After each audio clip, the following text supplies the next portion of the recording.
Alhamdulillah,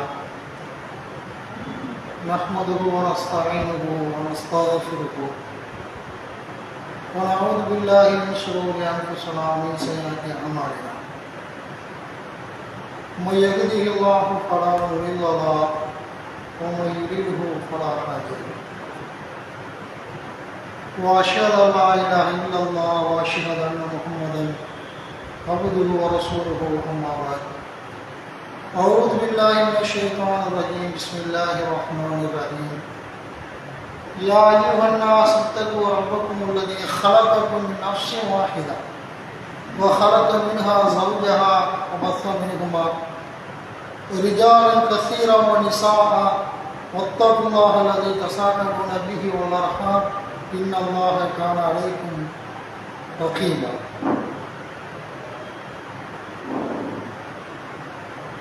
اللهم صل على محمد كما صليت على إبراهيم وعلى آل إبراهيم إنك حميد مجيد. اللهم صل على محمد كما باركت على إبراهيم وعلى آل إبراهيم إنك حميد مجيد. எல்லா புகழும் புகழ்ச்சியும் இவ்வுலகத்தை படைத்து பரிபாலிக்கின்ற ஏக இறைவனாம் அல்லாஹ் சுப்ஹானஹு வ தஆலாவுக்கு புகழும் புகழ்ச்சியும் உரித்தாகட்டுமாக. அடுத்து போற்றும் கண்மணி நபிகள் நாயகம் ஸல்லல்லாஹு அலைஹி வஸல்லம் அவர்களின் மீதும் அவர்களுடைய சத்திய வழியை திருமலை குர்ஆன் நபிகள் நாயகம் ஸல்லல்லாஹு அலைஹி வஸல்லம் வழியை பின்பற்றி வாழ்ந்து மறைந்த உத்தம சத்திய சஹாபாக்கள் மீதும் அல்லாஹ் ரப்பல் ஆலமீன் நம் மீது கடமையாக்கி இருக்கின்ற இந்த யௌமுல் ஜும்மா என்று சொல்லக்கூடிய நல்ல ஒரு தினத்திலே நாம் எல்லாம் அல்லாஹ் நமக்கு வழங்கி கொண்டிருக்கின்ற வழங்கி முடித்த இனிமேலும் வழங்க இருக்கின்ற இந்த யௌமுல் ஜும்மாவுடைய நன்மையை முழுவதுமாக அனுபவிக்க வேண்டும். அல்லாஹ் வணங்கிக் கொண்டிருக்கின்ற இந்த நன்மைகள் யோமுல் ஜும்மாவுடைய நன்மைகளை தொடர்ச்சியாக அதனுடைய முழு பலனை இறைவன் புறத்திலிருந்து பெற வேண்டும் என்ற நல்ல ஒரு நோக்கத்திலே அல்லாஹ்வுடைய பள்ளியிலே நாம் எல்லாம் வீற்றிருக்கின்றோம். அல்ஹம்துலில்லாஹ், எல்லா புகழும் அல்லாஹ் ஒருவனுக்கே. இந்த நன்னேரத்தில் ஜும்மாவுடைய முதல் முறையாக நான் தேர்வு செய்த தலைப்பு மரணமும் மன நலமும் என்ற தலைப்பாக தேர்வு செய்து அல்லாஹ்வுடைய வேதத்திலிருந்தும் அல்லாஹ்வுடைய தூதர் நபி பெருமானார் ஸல்லல்லாஹு அலைஹி வஸல்லம் அவர்களுடைய வழிகாட்டுதலின் மூலம் ஒரு சில செய்திகளை சொல்லிக்கொள்ள விரும்புகின்றேன். இந்த உலக வாழ்க்கையில அல்லாஹ் ரப்புல் ஆலமீன்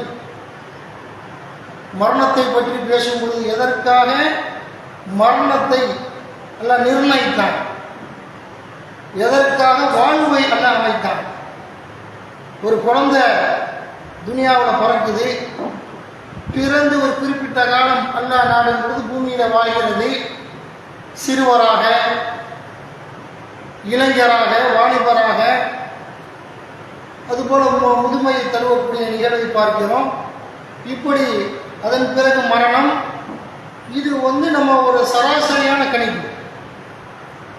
மரணம் என்பது மரணத்திற்கு நேரம், காலம், வயது, ஆரோக்கியம், முதுமை எதுவுமே மரணத்திற்கு அது ஒரு காரணகர்த்தாம இருக்காது. ஆரோக்கியமானவனையும் அல்லாஹ் நாடு கொண்டு போயிடுவான். பயில்வானா இருப்பான், உடல் வலிமையோடு இருப்பான், உடல் சக்தியோடு இருப்பான், நோய்வாய்ப்பட்டு கிடப்பார். அப்ப பயில்வானா இருக்கக்கூடியவனே அல்லாஹ் நாடுனா ஒரு நொடியில கொண்டு போய் சேர்த்துறான், மரணத்தின் மூலம் மூத்தா போயிடுறான். நோய்வாய்ப்பட்டு கிடப்பாரு மனித பார்வையில அவ்வளோதான் கணக்கு முடிஞ்சுங்க. இந்த 3 நாளைக்கு நாள் தேர்வாரு, இன்னும் 1 வாரம் இருப்பாருன்னு நம்ம மனித கணக்கு போடுவோம். ஆனால் அவரு கிடப்பாரு. நம்ம எதிர்பார்க்காதவன 10 வருஷம், 20 வருஷம், 50 வருஷம் கிடந்துட்டு அல்லாஹ்வுடைய நேரங்காலம் பொழுது நோயில படுத்த படுக்கையில் கிடக்கக்கூடியவங்களுடைய ரூஹையும் அல்லாஹ் என்ன செய்வான், இப்படியும் கைப்பற்றுவான். மனித கணிப்பு வெவ்வேறாக நம்ம ஒரு ஃபார்மாலிட்டி கணிப்போடைய அந்த கணிப்பை மிஞ்சிடும். அந்த மரணத்துக்கு நேரங்காலம் கிடையாது. அதான் சொன்ன மரணம், வாழ்வு, இவற்றை பற்றி குர்ஆன் என்ன பேசுகிறது அப்படின்னு கேட்டால் அல்லாஹ் சொல்றான், அல்லது ஹலக்கல் மௌத வல் ஹயாத லியப்லுவக்கும் அய்யுக்கும் அஹ்ஸனு அமலா. உங்களில் அழகிய செயலுக்குரியோர் யார்?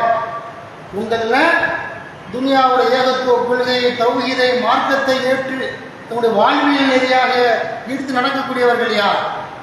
மனோ இச்சையின்படி வாழக்கூடியவர் யார்? தொழக்கூடியவர் யார்? நோன்பு நோக்கக்கூடியவர்கள் யார்? அல்லாஹ்வுடைய பாதையில தர்மங்களை அள்ளி அள்ளி வீசி தர்மம் கொடுக்கக்கூடியவர்கள் யார்? நன்மையை ஏவி தீமையை தடுக்கக்கூடியவர்கள் யார் என்று உங்களை சோதித்து பார்ப்பதற்காகத்தான் வாழ்வையும் மரணத்தையும் உங்களுக்கு உண்டு பண்ணியிருக்கிறோம் என்று அல்லாஹ் நம்ம சொல்லி காட்டுறோம். மரண உலகத்தில் நம்ம வாழ்வதும் இறப்பதும் ஒரு நோக்கத்தை அல்லாஹ் கற்பிக்கிறோம். ஏதோ உலகத்தில் பிறந்தா வாழ்ந்தா மூத்தா போனோம், குழந்தை குட்டியை பெற்றோம் அப்படின்ற இல்லாமல் ஒரு நோக்கத்தை அல்லாஹ் கற்பிக்கிறான். உங்களை அழகிய செயற்குரியவர் யார் அப்படின்னு அல்லாஹ் கேட்கிறான்னு சொன்னா, அழகிய செயற்குரியவராக நம்ம இருக்கிறோமா சிந்திச்சு பார்க்கணும். நல்லவர்கள் செய்து வாழ்க்கையில சொர்க்கத்தை பெறக்கூடிய நம்ம அந்த இலக்கை நோக்கி பயணிக்கின்றோமா சிந்தித்து பாருங்கள். உலகத்துல காசு, பணம், பதவி, புகழ், அந்தஸ்து இதுதான் எனக்கு நோக்கம், இது கிடைச்சா போதும் என்று இருக்கிறோமா ஒழிய மார்க்கத்துக்காக, அல்லாஹ்வுக்காக நேரங்காலங்களை ஒதுக்கி பயான் சபையில இருந்து அல்லாஹ்வுடைய அருளை பெறக்கூடியவர்களாக, திருமறை குர்ஆன் ஓதக்கூடியவர்களாக, அல்லாஹ்வுடைய எங்கெல்லாம் அல்லாஹ்வுடைய மார்க்கத்தினுடைய உண்மையான தன்மைகளான மார்க்க நிகழ்வுகள் சொல்லப்படுகிறதோ அங்கே இருந்து மார்க்கத்தை கேட்டு சொர்க்கத்துக்குள்ளான வழியை நம்மளை எத்தனை பேர் அடைந்து கொள்றோம் சிந்திச்சு பாருங்க. அப்ப அல்லாஹ் சொல்றான், அழகிய செயல்களுக்கு உரியவர்கள் யார் என்பதற்குத்தான் வாழ்க்கை மரணத்தை மூத்தையும் தந்தேன் அப்படின்னு அல்லாஹ் சொல்லி காட்டுகிறான் என்று சொன்னால், இப்படி மரணத்தை எல்லாம் நமக்கு சொல்றான். இதன் நோக்கம் பூமியில பிறந்தவர்கள் கண்டிப்பா மரணிப்போம். இஸ்லாம் சொல்லுது. உலகத்துல எல்லா விஷயத்திலுமே கருத்து வேறுபாடு கொண்டிருப்பாங்க. துனியாவை எடுத்துக்கொண்டீர்கள் என்று சொன்னால் எதுலையாவது கருத்து வேறுபாடு இல்லாத ஏதாவது ஒரு செய்தி இருக்குதா அப்படின்னு சொன்னால் ஒன்றுமே கிடையாது. ஏதாவது எந்த ஒரு விவகாரத்தை பற்றி பேசினாலும் எந்த ஒன்றை பற்றி பேசினாலும் அதில் கருத்து வேறுபாடு கொள்வோம். ஆனால் மூத்த தவிர மரணத்தில் மட்டும்தான் உலகத்தில் உள்ள எல்லா பயிலும் ஏற்றுக்கொள்ளக்கூடிய ஒன்று எல்லாரும் மூத்தா போவாங்க அப்படிங்கிற நம்புகிறான். மரணத்தை தவிர எல்லாத்தையும் அல்லாஹ் ஒருவன் நம்புறானா? எப்படிப்பட்ட ஒன்று தௌஹீது கொள்கை, அல்லாஹ் சொர்க்கத்தில் கொண்டு போய் சேர்க்கக்கூடிய ஒன்று. யார் கலிமா சொல்லி கலிமாவோடு உலகத்தில் வாழ்ந்து கலிமா கிணங்க லா இலாஹ இல்லல்லாஹ் வணக்கத்துக்கு அல்லாஹ் விட்டவர் யாரும் இல்லை, முகமது அல்லாஹ்வுடைய தூதர் முகமது ரசூலுல்லாஹ் என்ற அந்த கலிமாவின்படி வாழ்க்கையை அமைத்து கொண்டால் நமக்கு சொர்க்கம். இப்படிப்பட்ட அல்லாஹ் மறுக்கிறான். சிலைகளை வணங்குகிறார்கள், தர்காவுக்கு போகிறார்கள், பல்வேறு விவகாரங்களில் அல்லாஹ்க்கு இணை கற்பிக்கிறாங்க. முஸ்லீம் அல்லாதவர்கள் அல்லாஹ்வும் ஒரு கற்சிலைகளை வணங்குகிறான்.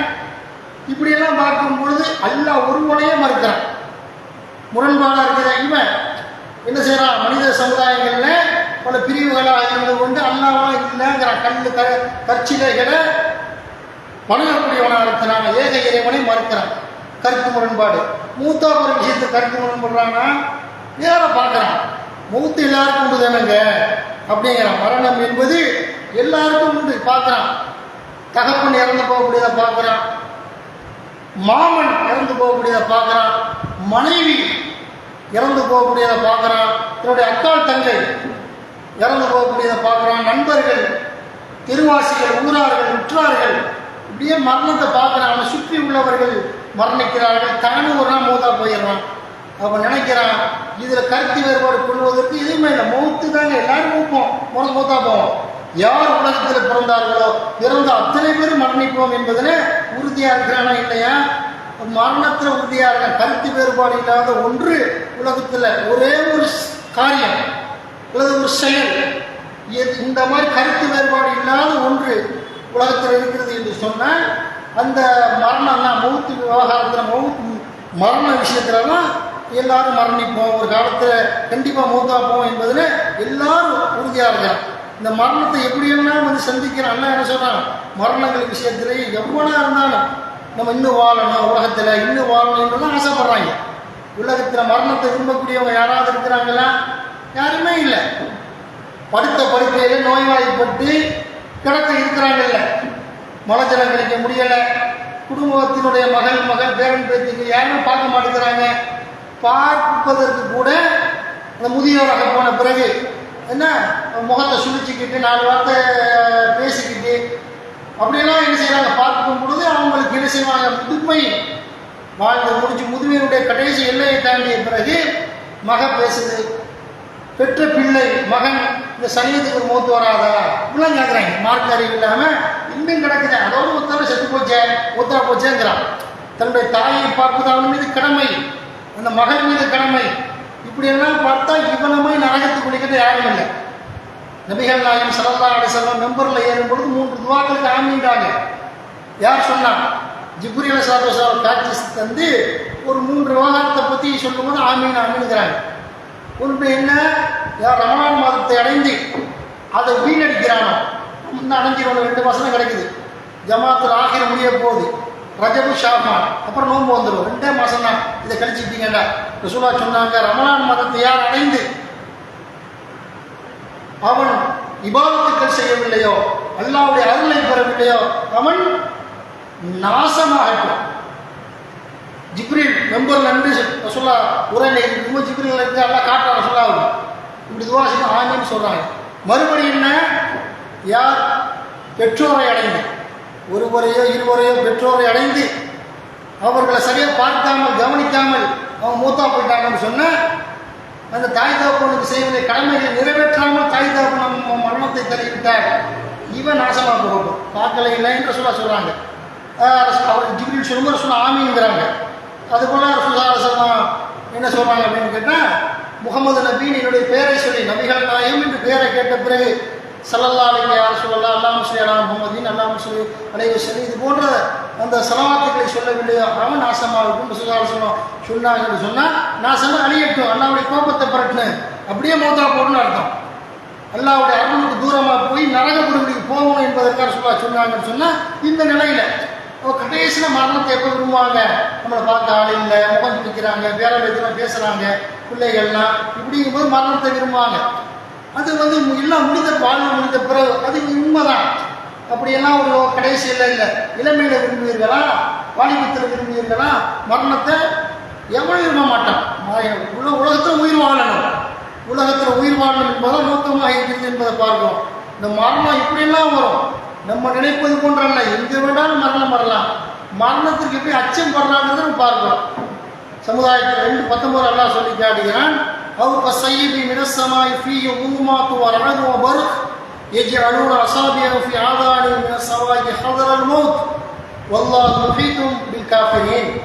அல்லது இவர்களது தன்மை, அல்லாஹ் வழிகாட்டுதலை பற்றி சொல்லும் பொழுது அங்கே ஒரு செய்தியை வைக்கிறான். அல்லது இவர்களது தன்மை வானத்தில் இருந்து விழும் மழை போன்றது, மழை பெய்தல அந்த மழை போன்றது, அதில் இருள்களும் இடியும் மின்னலும் உள்ளன. இடி முழக்கங்களால் மரணத்திற்கு அஞ்சி தமது விரல்களை காதுகளில் வைத்துக் கொள்கின்றனர். தன்னை ஏற்க மறுப்போரை அல்லாஹ் முழுமையாக அழிப்பவன் என்று அல்லாஹ் வழிகாட்டுதலை பற்றி சொல்லும் பொழுது அல்லாஹ் சொல்லி காட்டுறான். இவன் மூத்துக்கு எப்படி பயப்படுறான் தெரியுமா? வானத்திலிருந்து மழை பெய்யும் பொழுது வரக்கூடிய அந்த இடி மின்னல் சத்தம் அப்படியே என்ன செய்வான்? இடி மின்னல் அந்த அதுக்கெல்லாம் அரசாங்கத்தை விழிப்புணர்வு ஏற்படுத்துறான். நீ போய்கிட்டு இருக்கிறீங்க, இடி இடிக்குது, மின்னல் வந்துன்னு சொன்னால் அப்படியே உட்காரணும், அது காதை பொத்தணும், இந்த காடை இப்படி மடக்கணும், இப்படியெல்லாம் நீங்கள் ஒரு திட்டம் மாட்டிக்கிட்டீர்கள் என்று சொன்னால் அப்போ தான் இடி இருந்தாலும் உங்கள் மேலே தாக்காதுன்றலாம் ஒரு விழிப்புணர்வு ஏற்படுத்துறான். மூத்துக்கு பயப்படுறியா இல்லையா? மரணத்துக்கு பயப்படாமல் யாராவது உலகத்தில் இருக்கிறானா? அப்போ அல்லாஹ் சொல்ல, இடி மின்னல்கள் சத்தத்தை கேட்டு பயப்படுறியாடா? என்னுடைய வழக்குமார்கள், உலகத்தில் நியமிக்கப்பட்டவுடைய வானவர்கள் இந்த உருவை கைப்பற்றும் நிலைமை என்ன? அல்லாஹ் கேட்குறான். கெட்டவர்களை பற்றி கேட்கும் பொழுது அப்போ மனுஷன் பயப்படுறான். இடி முழக்கங்களால் மின்னல்கள் தன்னுடைய பார்வையை பறித்து விடுமோ, அதிர்ச்சி மௌத்தா போயிடுமோ என்று மரணத்துக்கு அஞ்சுகிறார்கள் என்று அல்லாஹ் ரப்புல் ஆலமீன் சொல்லி காட்டக்கூடிய நிகழ்வை பார்க்கிறோம். அதுபோல் அல்லாஹ் ரப்புல் ஆலமீன் சொல்லி காட்டுகிறான். இது போன்று அல்லாஹ் என்ன செய்யறான் அப்படின்னு கேட்டால், அல்லாஹ் இன்னும் சொல்றான். அல்லாஹ் 2வது அத்தியாயத்தினுடைய 20வது இறைவசனம், யகாதுல் பருக்கு யக்தஃபு அப்சாரம் குல்லமா அலான லஹும் மஷௌஃபிஹி வஇதா அல்லம அலைஹிம் காமு வலௌ ஷா அல்லாஹு லதஹப பிஸமிஹிம் வஅப்சாரிஹிம் இன்னல்லாஹ அலா குல்லி ஷைஇன் கதீர். 2:20 அல்லாஹ் சொல்றான், அவர்களின் பார்வைகளை மின்னல் பறிக்க பார்க்கின்றது. அது அவர்களுக்கு வெளிச்சத்தை தரும் பொழுது அது நடக்கின்றார்கள். வெளிச்சம் வரும் பொழுது நடக்கலாம். மழை பெய்யுது, மின்னல் அடிக்குது, வெளிச்சம் வரும்போது நடக்கலாம். அவர்களை இருள்கள் சூழ்ந்து கொள்ளும் பொழுது நின்று விடுகிறான். போக்கிடமில்லை, அவ்வளவுதான். வெளிச்சம் வந்தாலும் அடுத்த ஸ்டெப்பு வச்சு நடக்க முடியும், இல்லாட்டி இங்கே சமாதி ஆகிடும் போல தெரியுது, நீ பயப்படணும். அல்லாஹ் சொல்லி காட்டுகிறான், அவர்களை இருள் சூழ்ந்து கொள்ளும் பொழுது நின்று விடுகின்றனர். அல்லாஹ் நாடி இருந்தால் அவர்களின் செவியையும் பார்வைகளையும் போக்கியிருப்பான். எல்லா பொருட்களின் மீதும் அல்லாஹ் ஆற்றல் உடையவன் என்று அல்லாஹ் ரப்புல் ஆலமீன் திருமுறை கூறான். அல்லாஹ்வுடைய படைகளான இடி மின்னல் இவற்றையெல்லாம் பயப்படுறாங்களா, மௌத்துக்கு அவன் நல்ல செய்யணுமா இல்லையா என்று அல்லாஹ் சொல்லி காட்டக்கூடியதை பார்க்கிறோம். அதுபோல் அல்லாஹ் ரப்புல் ஆலமீன் இன்னல்லதீன கஃபரு வமாத்துஹும் குஃபார் உலாயிக அலைஹிம் லஅனத்துல்லாஹி வல் மலாயிகத்தி வன்னாஸி அஜ்மஈன். 2வது அத்தியாயத்தினுடைய 161வது இறைவசனம். ஏக இறைவனை மறுத்த நிலையிலேயே மரணித்தோர் மீது அல்லாஹ் மறுக்கிறான். மறுத்து என்னடா அல்லாஹ் வணங்கினா காசு கிடைச்சிருமோ, தொழுதா சொர்க்கம் கிடைச்சிருமோ, எல்லாம் இருக்குமோன்னு இப்போ கிண்டலா கையிலே இருக்கிறான் ஒருத்தன். இந்த மாதிரி பாவிகள், முஸ்லீம் அல்லாதவன் அவன் நிரந்தர நரகம். அப்போ ஏக இறைவனை மறுத்த நிலையிலேயே மரணித்தோர் மீது அல்லாஹ்வின் சாபமும் வானவர்கள் மற்றும் அனைத்து நல்ல மனிதர்களின் சாபமும் உள்ளது.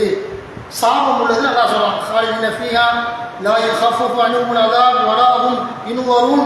அதில் நிரந்தரமாக இருப்பார்கள், அவர்களுக்கு வேதனை லேசாக்கப்படாது, அவர்கள் அவகாசம் அளிக்கப்பட மாட்டார்கள் என்று அல்லாஹ் ரப்புல் ஆலமீன் திருமறை குர்ஆனில் நமக்கு தொடர்ச்சியாக சொல்லி காட்டக்கூடிய விஷயத்தை பார்க்கிறோம். அப்போ மரணம் என்பது எப்போ வேண்டாலும் வரலாம், யாருக்கும் வரலாம். சின்ன குழந்தையா வரலாம், வயிற்றுக்குள்ளே மூத்தா போய் கூட பிரசவிக்கலாம், அல்லது இடையில வாழ்ந்து கொண்டிருக்கும் போது வரலாம். இந்த நிலையில வந்துக்கிட்டு இதன் பிறகு மன தத்துவத்தை விளைவிக்கிறேன். மூத்தை பற்றி தெரிஞ்ச பிறகு மன தத்துவத்தையும் நம்ம அடுத்த கட்டமாக இப்போ தெரியணும். இப்போ முன்னால் நான் 28 நாளாக சொல்லலாம். ஐநமா தக்கூனும் இதுரிக்குமுல் மௌத்து வலவு குந்து ஃபீ புரூஜி முஷையதா, நீங்கள் எங்கே இருந்த பொழுதும் மரணம் உங்களை அடைந்தே தீரும். உறுதியான கோட்டைகளில் நீங்கள் இருந்தாலும் சரியே மரணம் நிச்சயங்கிறாங்க. மௌத்துங்கிறது வரும், வருவதற்கு முன்னால் நல்லறங்களை செய். குர்ஆன் அல்லாஹ் திரும்ப திரும்ப சொல்லக்கூடிய நிகழ்வுகள் என்ன எல்லாம், மௌத்து வரும், அந்த மரணத்திற்கு முன்னால் நீ நல்லறங்கள் செய்கிறான். அப்போ மௌத்து வருவதற்கு முன்னாடி இரும்பு கோட்டைகளில் இருந்தாலும் சரி, மலை உச்சியில் பூமியில் நட்டி வைக்கப்பட்ட மலையில வீடு கட்டி இருந்தாலும் சரி, பெரிய புகைக்குள்ள இருந்தாலும் சரி, உனக்குன்னு டைம் வரும்பொழுது அல்லாஹ் தூக்கிட்டு போயிடுவான். மௌத்து உறுதி என்று அல்லாஹ் சொல்லி காட்டுறதை பார்க்கிறோம். 400 அல்லாஹ் சொல்றான். 4வது அத்தியாயத்தினுடைய 100வது இறைவசனம். ஒமை அல்லாஹ் என்ன சொல்றான்? ஒமை ஹாஜிர் ஃபி சபீலில்லாஹி யஜித் ஃபில் அர்லி முராகமன் கஸீரன் வஸஆ ومن يخرج من بيته مهاجرا الى الله ورسوله ثم يدركه الموت فقد وقع اجره على الله وكان الله غفورا رحيما. 4வது அத்தியாயத்தின் 100வது இறைவசனம். அல்லாஹ்வின் பாதையில் ஹிஜ்ரத் செய்பவர் பூமியில அதிகமான புகலிடங்களையும், பூமியில யார் அல்லாஹ்வின் பாதையில் ஹிஜ்ரத் செய்கிறார்களோ அவர்கள் பூமியில அதிகமான புகலிடங்களையும் வசதிகளையும் பெற்றுக்கொள்வார். அல்லாஹ்வை நோக்கியும் அவனது தூதரை நோக்கியும் ஹிஜ்ரத் செய்து தன்னுடைய வீட்டை விட்டு புறப்பட்டு போறாங்களே, அப்படிப்பட்ட ஹிஜ்ரத்வாதிகள் புறப்பட்டு செல்பவர்களுக்கு இடையில மரணம் ஏற்பட்டால் அவருக்குரிய கூலி அல்லாஹ்விடத்தில் கிடைத்துவிடும். அல்லாஹ் மன்னிப்பவனாகவும் நிகழ்ச்சி அன்புடையவனாகவும் இருக்கிறான் என்று அல்லாஹ் ரப்புல் ஆலமீன் திருமறை குர்ஆனில் நமக்கு சொல்லி காட்டக்கூடியதை பார்க்கிறோம்.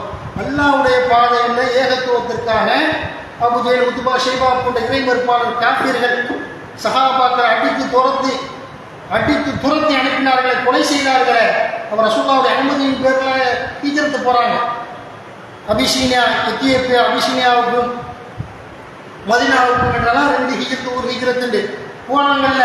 அப்படிப்பட்ட மக்களுக்கு சொர்க்கம் உறுதி. இந்த நோக்கத்திற்காக சென்றார்களோ, இறைச்சமுடைய நோக்கத்தாக நிறைவேற்றான். நோக்கத்தை பற்றி அல்லாஹ் பேசுறான். போற வழியில மௌத்தா போயிட்டீங்க,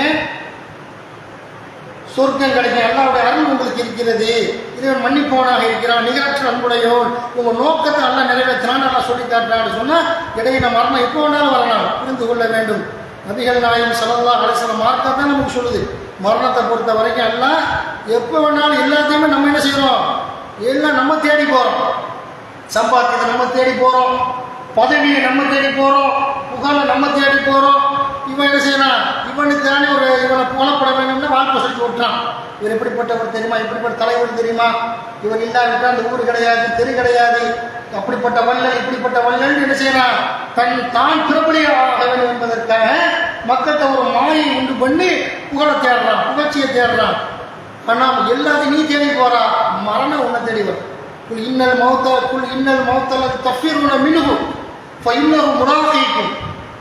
எதை விட்டு மிரண்டு ஓடுகிறீர்களோ அந்த மரண மௌத் உங்களை வந்தடையும். அல்லாஹ் சொல்லிவிட்டான். உன்னை தேடி வரும், எதை விட்டு மிரண்டு ஓடுறியோ எங்க போனாலும் மௌத் வந்துடும். விட்டுச்சு அல்லாஹ் வானவர்கள் என்ன செய்வாங்க, உருவ கைப்பற்றுவார்கள் என்று மலக்குமார்கள் உங்களை தேடி வருவாங்க. நீ போக வேண்டிய அவசியம் இல்லை. நீ நோய்வாய்ப்பட்டால் ஆரோக்கியமாக இருந்தால் எங்கே இருந்தாலும் மௌத்து ஒன்று வந்தே தீரும் என்று மார்க்க நமக்கு சொல்லுகிறது என்று சொன்னால், இந்த மரணத்துக்கு எப்படி நம்ம பயப்படணும், அந்த மரணம் வருவதற்காக நம்ம இந்த அளவுக்கு நம்ம நல்லறங்களை செய்யணும். நபி ஸல்லல்லாஹு அலைஹி வஸல்லம் அவர்கள் பொது மையவாடிக்கெல்லாம் போக சொன்னதுக்கு என்ன காரணம், நபிகள் நாயகம் ஸல்லல்லாஹு அலைஹி வஸல்லம் கபருக்கு போங்க, நாங்கள் தர்காவுக்கு இல்லை, தர்காவுக்கு போனால் நிரந்தர நரகம். பொது மையவாடி, சேகத்த மையவாடி, பொது மையவாடி எங்கேனா இருக்குதோ கிழக்கு தர எப்படி நம்ம சேகத்தராப்படியா அங்கே உள்ள பொது மையவாடிக்கு போங்க, தர்காவுக்கு இல்லை. போனால் நல்லாவே நினைப்பீர்கள். நமக்கு முன்னாடி பெரிய கோடீஸ்வரன் அடங்கியிருக்கிறாரு, பெரிய ரவுடி அடங்கியிருக்கிறாங்க, ஊரே 2வது ரவுடி இன்னும் மண்ணா போயிட்டாங்க, நல்லவர்கள் அடங்கியிருக்கிறாங்க, இங்கே அயோக்கியர் அடங்கியிருக்கிறாங்க என்று மாப்பிள்ள சிந்தனை வரும். எப்படியெல்லாம் பூமியில் ஆட்ட போட்டான், உள்ளே போயிட்டானே, இதுக்கு மறுமையில் எழுப்பெல்லாம் விசாரித்து நல்லவங்களுக்கு சொர்க்கத்தையும் கெட்டவங்களுக்கு நரக்கத்தையும் எல்லாம் கொடுப்பானே என்று நினைவு வருங்கிறாங்க.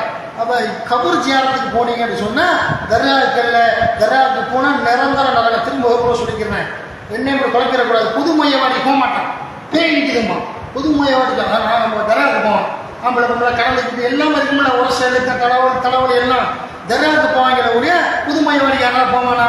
மையத்தை அடைக்கிட்டு ஓடி வந்துடுறாங்களே ஒழிய ஒரு அரை மணி நேரம் நிற்பாங்க, துவா செய்கிறானா? புதுமையவாடி யாராவது பார்த்துருக்கீங்களா? உறவுகள் துவா செய்வாங்க. நம்ம வாப்பாத்தாவை உம்மாவை மூத்தாவை அடக்கம் செய்யப்பட்ட பிறகு நம்ம என்ன செய்வோம்? நம்ம அப்பா அம்மாவுக்காண்டி, அண்ணனுக்காக, தம்பிக்காக, காக்காவுக்காண்டி துவா செய்வோம். எல்லாம் 10 நிமிஷம் அரை நின்று துவா செஞ்சுட்டு வருவோம். அதெல்லாம் அன்றைக்கு மட்டும்தான், அதுக்கப்புறம் மறந்து போயிடும். ரெகுலராக துவா செய்யணும். புதுமையவாடிக்கு போக மாட்டாங்க, தரையாவுக்கு போகிறாங்க. அப்போ என்ன அர்த்தம்? நரகத்தை விரும்புகிறோம், சொர்க்கத்தை பெருக்கிறான் முஸ்லீம்களில். அப்போ வந்துக்கிட்டு புதுமையவாடிக்கு போனால் நமக்கு மறுமை சிந்தனை, மரண சிந்தனை ஞாபகம் வரும் என்று அல்லாஹ்வுடைய தூதர் சொன்னார்கள் என்பதை பார்க்கணும். அதுபோல் மனத்தை நமக்கு வந்துக்கிட்டே பார்க்கிறோம். சுசாலசன் நாம மன தத்துவத்தை விளைக்கிறோம். மூத்த அல்லாஹ் சொல்றான் திருமறை குர்ஆனில், வல நபுல் வன்னக்கும் ஷைஇன் மினல் ஹௌஃபி வல் ஜூஇ வ நக்ஸி மினல் அம்வாலி வல் அன்ஃபுஸி வஸ்ஸமராத் வபஷ்ஷிரி சாபிரீன். வல நபுல் வன்னக்கும், கண்டிப்பாக உங்களை சோதிப்போம். விஷயின் எதிலாவது மினல் ஹௌஃப், பயத்தின் மூலமா. மூத்தா போயிடுவோமோ, பக்கத்து வீட்டில் அவர் மூத்தா போயிட்டாரு, நோய் வாய்ப்பு இவர் இறந்து போயிட்டாரு, அவன் நல்ல பயிர்ந்தான், துடிப்பா இருந்தானே, பயங்கரமான இருந்தானே, 10 பேர் அடிக்கிற மாதிரி இருந்தானே, போனானே, காரில் அடிப்படி செத்து போயிட்டாங்க, பஸ் மேலே ஏறி போயிட்டு இருக்கேன், இப்படி பயத்தில் சோதிப்போம். நமக்கு என்ன நிலைமையோ சோதிக்கிறானா இல்லையா? மினல் ஹௌஃபி வல் ஜூஇ, பசியால் சோதிப்போம். வல் ஜூஇ வ நக்ஸி மினல் அம்வால், பொருளாதாரத்தை எடுத்து உங்களை சோதிப்போம். பொருளாதாரம் இல்லாமல் ஏழையாக ஆக்கி, அது நல்லா இருக்கிறவனை கஷ்டப்படுத்தி சோதிப்போம். பொறுமையாக இருக்கிறியா? அவன் சமரா உங்களை என்ன செய்வோம்? வல நபுல் வன்னக்கும் ஷைஇன் மினல் ஹௌஃபி வல் ஜூஇ வ நக்ஸி மினல் அம்வாலி வல் அன்ஃபுஸி வஸ்ஸமராத், உயிர்களை மரணமுடைய செய்து, வல் அன்ஃபுஸி வஸ்ஸமராத், அப்போ உயிர்களை எடுத்து மரணமாய் உங்களுக்கு விருப்பமான உயிர்களை எடுத்து சோதிக்கும் பொழுது பொறுமையாக இருக்கிறீங்களா என்று உங்களை நம்ம என்ன செய்வோம்? சோதிப்போம். சொல்லிட்டா சொல்கிறான், அல்லதீன இதா அஸாபத்துஹு முஸீபத்துன், இதான் மன தத்துவம். அவர்களுக்கு ஒரு துன்பம் ஏற்பட்டால், மௌத்தோ ஏதோ ஒன்று, மௌத்து தான் உச்சக்கட்ட துன்பம், அதைத்தானே இல்லை. ஒரு மனிதனுக்கு வரக்கூடிய கவலை, துன்பம், துயரங்கள்ல மரணத்தை விட ஏதாவது இருக்குதா? மூத்தா போனவரை திரும்ப பார்க்க முடியுமா? மதுசர் மைதானத்திலே தவிர, கியாமத் நாளில் தவிர பார்க்க முடியாது. உச்சகட்ட மரணம் சுசாரன் அல்லாஹ் குர்ஆனில் சொல்றான். உச்சகட்ட சோதனைங்கிறது வந்து ஒரு அன்புஸ், அந்த உயிர்களை கைப்பற்றவன், மூத்தாக்குறவன், இதுதான் பெரிய இழப்பு. இதை மிஞ்சி இழப்பு இல்லை என்று மார்க்கம் சொல்லுதா இல்லையா? அப்போ மரணம் வரும்பொழுது அவர்கள் சொல்லுவார்கள், அல்லதீன இதா அஸாபத்துஹு முஸீபத்துன், சோதனை வரும்பொழுது காலு இன்னா லில்லாஹி வ இன்னா இலைஹி ராஜிஊன், நாங்களே அல்லாஹ்வுக்குரியவர்கள், நாங்கள் அல்லாஹ்வின் பக்கம் திரும்பி செல்லக்கூடியவர்களாக இருக்கிறோம். என்னன்னா அவர் போனால் என்ன, அவருக்காக துவா செய்வோம், அவருக்காண்டி நாங்கள் தர்மம் செய்வோம், அவருக்காண்டி ஏதாவது வணக்க வழிபாடுகளை விட்டுட்டு போயிட்டார்னு சொன்னால் மார்க்க அனுமதித்த வகையில் அவருடைய வணக்க வழிபாடுகளை அதை செய்வதில் அவரும் ஆர்வமாக இருந்தார். அவருக்கு அதை பற்றி நாட்டம் நாடி செய்யக்கூடாது. அவர் அஜி செய்ய நாடி இருக்கிறார், உம்ரா செய்ய நாடி இருக்கிறாருன்னு சொன்னால் மூத்தாப்பவர்கள் நம்ம செய்யலாம். அவரும் அதை நாடி இருந்தால் குர்ஆன் ஹதீஸ் அடிப்படையில் நம்ம செய்யலாம். இந்த மாதிரி செய்யணுமா ஒழிய இதுதான் அவர் செய்ய வேண்டியதை ஒழிய மூத்தா போயிட்டாரு கவலைப்பட முடியுமா? மீண்டா போறவங்களா இருக்கிறாங்க. மொத்தம் அல்லாஹ் சொல்றான் குர்ஆன் பேசுகிறது, அல்லதீன இதா அஸாபத்துஹு முஸீபத்துன் காலு இன்னா லில்லாஹி வ இன்னா இலைஹி ராஜிஊன், நாங்கள் அல்லாஹ்வுக்குரியவர்கள், நாங்கள் இறைவனின் பக்கம் திரும்பி செல்லக்கூடியவர்களாக இருக்கிறோம் அல்லாஹ் சொல்றான். இதுதான் மன தத்துவம். இதை சொல்லிட்டு நம்ம என்ன செய்யணும்? வெளியே வந்துடணும். மார்க்கம் சொல்லுது. அப்போ நபிகள் நாயகம் ஸல்லல்லாஹு அலைஹி வஸல்லம் மன தத்துவம் என்ன? ரசூலுல்லாஹ் வாழ்ந்த காலத்தில் ரசூலுல்லாஹ்வுடைய மகள் இறந்து போகிறாங்க. ரசூலுல்லாஹ்வுடைய மகள் ரசூலுல்லாஹ் மூட்டை மூத்தா கூட என்ன செய்வோம்? இப்படி மெய் மறந்து இருப்போம். அவ்வளோதான், தம்பி நீ பார்த்துக்க, ஜனாசாவுடைய காரியத்தை நீ பாரு, மச்சான் நீ பார்த்துக்கன்ட்டு நம்ம முடங்கிடும். அம்மா போயிட்டாங்களே, கொண்டாடி போயிட்டாங்களே, மூத்தா போயிட்டாங்களே, ஆப்பா போயிட்டாங்களேன்ட்டு. நபிகள் நாயகம் ஸல்லல்லாஹு அலைஹி வஸல்லம் மன தத்துவம் எப்படி இருந்துச்சு? ரசூலுல்லாஹ்வுடைய மகள் ஜெய்னப், அல்லாஹ்வுடைய தூதருடைய மகள் இறந்த பொழுது ரசூல் உம்மதியாக அறிவிக்கிறாங்க. ரசூலுல்லாஹ் வந்தாங்க, குளிப்பாட்டுப்படி உத்தரவிட்டார்கள். இந்த அளவுக்கு எண்ணிக்கையில் இது ஜனாசாவுடைய இளந்தையிலே கலந்து தண்ணீரால் குளிப்பாட்டுன்னு சொன்னாங்க. கற்பூரத்தை சேருங்கன்னு சொன்னாங்க. அதுபோல் வந்துக்கிட்டு 3, 5 கூட அந்த ஜனாசா ஊற்றி குளிப்பாட்டுங்கன்றாங்க. தேவை ஏற்பட அதிகமாக செஞ்சுக்க, 10, 20, 50 கூட செஞ்சுக்க. தேவை என்ன கருதுனால் ஜனாசாவுக்கு அதிகமாக தண்ணி ஊற்றி தான் கழுவணுமா, கழுவிக்க. 3, 5 போதுமானதாக நிப்பாட்டிக்க என்று அல்லாஹ்வுடைய சொல்லிட்டு சொன்னாங்க. ஒரு இப்படி என்ன சொன்ன, தம் மகள் மூத்தா போய் கிடக்க முடியுது. இதெல்லாம் கற்றுக் கொடுக்குறாங்க. எவ்வளோ பெரிய விஷயம். மன தத்துவம் எவ்வளோ, எந்த அளவுக்கு அந்த கவலை எப்படி வெளியே வந்தாங்கன்னு பாருங்க. கவலை இருக்கும், கண்ணீர் வடிப்பார்கள், அழுவார்கள். அதெல்லாம் இருக்குன்னு சொன்னாங்க. பல சந்தர்ப்பத்தில் சொல்லியிருக்கிறாங்க. இந்த யாருக்கு அல்லாஹ் இறக்க உணர்வு இருக்குது அவன் தான் அழுவான், ஒப்பாரி வைக்கக்கூடாது. அழுவுறது கவலைப்படுவதெல்லாம் இருக்குது மார்க்கத்தில். ஒரு இறந்து விட்டால் 3 நாட்கள் துக்கத்தை அனுபவிங்கள் மார்க்கம் நமக்கு சொல்லுது. 3 நாளைக்கு மேலே போயிட்டா வெளியே வந்துடணும்.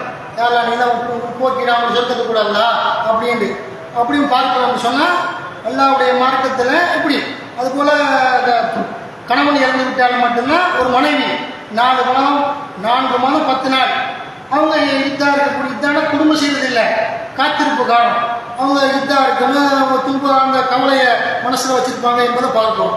அதனால் அல்லாஹ்வுடைய மார்க்கத்தில் எப்படி வெளியே வந்தாங்களா இல்லையா, ஒரு அல்லாஹ்வுடைய தூதர் அவர்கள் என்னுடைய கையை குளிப்பாட்டி முடித்த பிறகு ரூமில் போய் கையிலையை மாற்றிக்கணும்.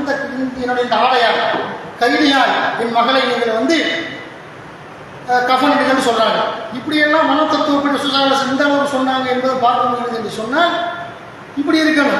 பல செய்தி வருகிறது சுசாலசன். அதுபோல் அல்லாஹ்வுடைய தூதர் மன தத்துவம் இதுதான் நமக்கு.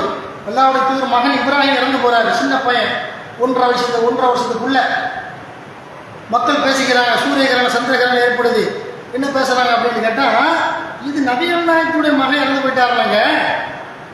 இவர் அல்லாஹ்வுடைய தூதர், வஹி வருது, அல்லாஹ் தொடர்பில் இருக்கிற நபியுடைய மகன் இறந்து போனதால தான் சூரிய கிரகணம் ஏற்பட்டிருக்கு, சந்திர கிரகணம் ஏற்பட்டு பேசும் பொழுது இன்றில் ஏதோ கிரகணம் ஏற்படும் பொழுது ரசூல் அந்த துக்கத்திலே, அந்த கவலையிலே, அந்த மன நெருக்கடியிலே, அந்த மன உளைச்சலை வெளியே வர்றாங்க. மக்கள் எப்படின்னா பேசாதீங்க. மெம்பரில் ஏன் சொல்கிறாங்க, யாருடைய வாழ்விற்காகவோ யாருடைய மரணத்திற்காகவோ எதாகாது. சூரியனுக்கோ சந்திரனுக்கோ கிரகணம் பிடிக்காது.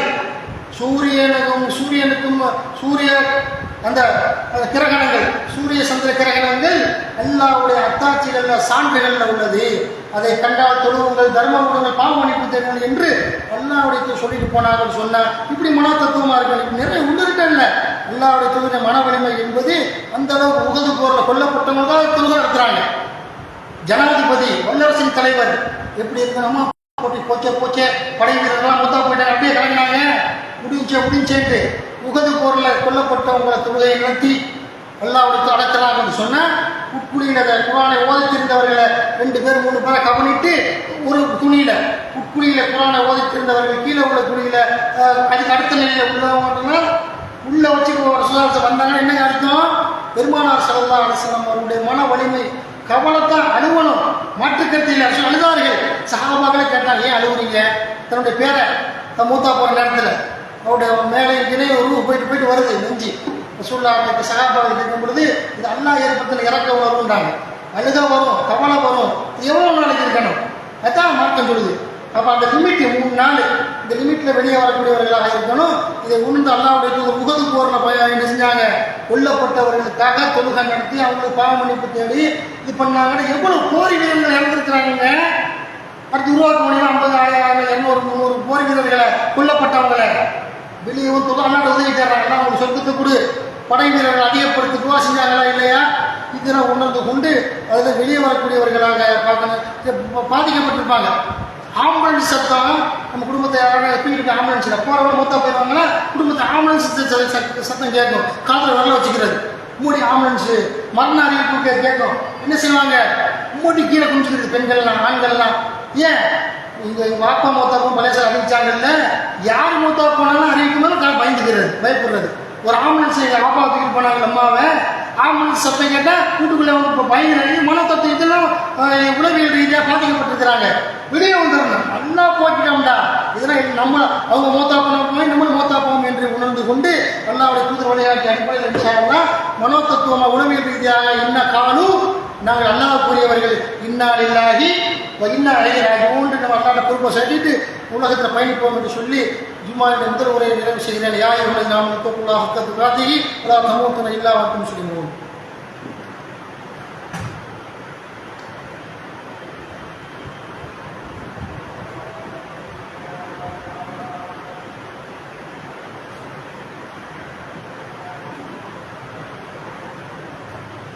அல்ஹம்துலில்லாஹ். கண்ணியத்திற்குரிய சகோதரர்களே, அல்லாஹ்வுடைய மாபெரும் கிருபையால் ஜும்மாவுடைய 2ஆம் முறையில் நாம் அறிந்து கொள்ள வேண்டிய செய்தி என்ன அப்படின்னு கேட்டால், இஸ்லாமிய சமுதாயத்துக்கு எதிராக இந்த சத்பரிவார கும்பன்னு சொல்லக்கூடிய RSS இந்துத்துவ போய் சார்ந்த இந்த அயோக்கிய கும்பல்கள் கோவை பாஷாபாய் அவர்கள் இறந்து போயிட்டாங்க.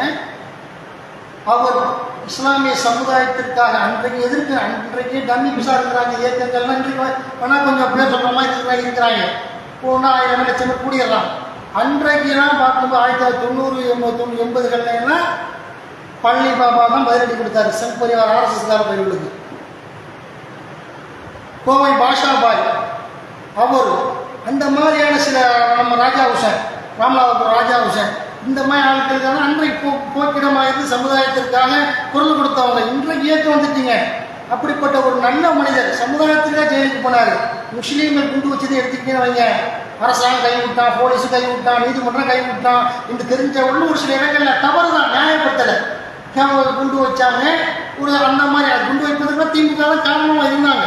அப்போ 1/2 மணி நேரத்தில் கோவை கலவரத்தை திமுக இறந்து போனாங்க கலைஞர். அப்போ 1/2 மணி நேரத்தில் ஒடுக்க வேண்டியது. முஸ்லீம்ல வேடிக்கை பார்க்குறாங்க, போ கலவரத்தை உண்டு பண்ணிட்டு அந்த மாதிரி என்ன பண்ணாங்க, இந்த மாதிரி என்ன செஞ்சாங்க. அதனால அவர் குண்டு வச்சு ஜெயிலுக்கு போனாரு. 30 வருஷம் 25 வருஷம் தண்டனை அனுபவிச்சார். பிறகு கொல்லப்பட்ட பிறகு அதை என்ன செய்யலாம், சங் பரிவார் RSSகாரன் இந்த அண்ணாமலை கூடியவன் அவர் அந்த இந்துத்துவாவில் உள்ளவன் இன்றைக்கு கோவை பாஷாபாய் அவர்களை சொர்க்கம் கொடுக்கணும், துவா செஞ்சுக்கிறோம். மல்லாவுடைய மார்க்கத்துக்காக பழனி பாபா, இமாமணி போன்றவர்கள்லாம் தியாகம் பண்ணி பொய் வழக்கு போடுறது கண்ண போயிடும். பொய் வழக்கு போட்டு அவங்க உள்ள தருவது. இவங்க அல்லாவுடைய மார்க்கத்துக்காக தான் இவங்க சகிதாக்கப்பட்டார்கள். என்ன என்பதையும் பார்க்குறோம். பழனி பாபா போன்றவர்கள்லாம் இவர் இயற்கை மரணம் அடைஞ்சாரு, ஜெயில் குற்றவாளியாகவே. இவர்களுடைய மரணத்தை வச்சு அரசியல் பண்ண பார்க்குறோம். இவர்களை இரும்பு கரம் கொண்டு தமிழக அரசு ஒடுக்க வேண்டும். யார இந்த இந்துத்துவ சக்தியாக இருக்கக்கூடிய இந்துத்துவா உள்ளவர்கள் என்று சொல்லிக் கொண்டு பாஜபாய் மூத்தா பண்ண கலவரம் பண்ணுறாங்க. இன்றைக்கு அவன் நடத்துகிறாங்க கோவையில். போலீஸ்காரன் தடுக்கிற இஸ்லாமிய அமைப்புகள்லாம் டிஎஸ்பி கலெக்டர் ஆஃபீஸ் எல்லாத்தையும் மனு கொடுத்து இவங்க ஆர்ப்பாட்டம் பண்ணக்கூடாது, பேரணின்னு சொல்லி பாஜபாய்க்கு எதிராக பேரணி நடத்துகிறாங்க. இல்லை கலவரத்தை ஏற்படுத்துவதற்காக, பிரியாணி அண்டாவை தூக்குவதற்காக, இஸ்லாமிய கடைகள் நகையை உடச்சி திருட்டுவதற்காக இந்த திருட்டு கும்பல் செய்யக்கூடிய விவகாரத்துக்கு அனுமதி கொடுக்கக்கூடாது. எல்லா இயக்கங்களும் மனு கொடுத்துருக்கிறாங்க. இப்படி நடத்துகிறாங்க. இந்த மாதிரி கலவர கபோதிகளை எல்லாம் வேரோடு மண்ணோடும் அவர்கள் வந்த வழியை கைப்பறி போடுவதற்கான வழியை அனுப்ப வேண்டும் என்று அல்லாஹ் துவா செய்வோம். உலகத்திலே அவங்களுக்கு மரண தண்டனை வழங்கப்பட வேண்டும் நீதித்துறை மூலமாக என்பதை அல்லாஹ்விடத்தை பிரார்த்திப்போம். அல்லாஹ் இஸ்லாமிய ஆட்சியை கண்டிப்பாக தரமாட்டான்னு சொல்றது நம்ம அல்லாவா? இஸ்லாமிய ஆட்சி 1200 மேற்பட்ட ஆண்டுகள் பல பேர்கள்ல முகலாயர்கள், ஷெர்ஷாக்கள், நவாபுகள் ஆண்டமா இல்லையா? திரும்ப இஸ்லாமிய ஆட்சி வந்தால் இவர்களுக்கெல்லாம் தக்க பாடங்கள் சட்ட ரீதியில் புகட்டப்படும் என்று சொல்லிக்கொண்டு ஜும்மாவினுடைய 2ஆம் முறையை நிறைவு செய்கிறேன். அதுக்கடையில் இந்த அரசாங்கம் இவர்களெல்லாம் இரும்பு கரம் கொண்டு அயோக்கியர்களை ஒடுக்க வேண்டும் என்று சொல்லிக்கொண்டு ஜும்மாவினுடைய 2ஆம் முறையை நிறைவு செய்கிறேன். பதுக்குருணி அதுக்குருக்கும் வஷ்குருணி வலா தக்குருணும்.